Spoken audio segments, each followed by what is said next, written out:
Jangan tukarkan kesemua simpanan anda ke dalam bentuk emas.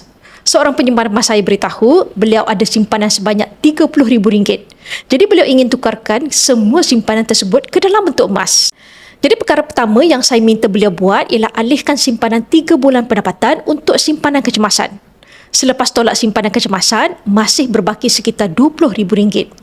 Perkara kedua, saya minta beliau alihkan komitmen tahunan, insurans kereta, kos maintenance kereta, duit kecemasan kereta jika rosak atau tayar pecah, duit cukai pintu dan sebagainya. Jadi selepas tolak, tinggal sekitar RM15,000. Niat asalnya untuk membeli emas sebanyak RM30,000 turun kepada RM15,000.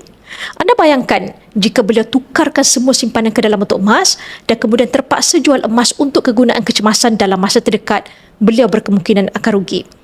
Sebab itu ilmu dalam simpanan emas ini penting bukan sahaja untuk anda maksimumkan keuntungan tetapi untuk mengelakkan anda rugi dalam simpanan. Bagi yang berminat untuk memulakan simpanan emas bersama Public Gold, anda boleh isi borang sign up di bio saya atau PM untuk saya bimbing anda dalam cara dan langkah-langkah simpanan emas yang terbaik untuk anda.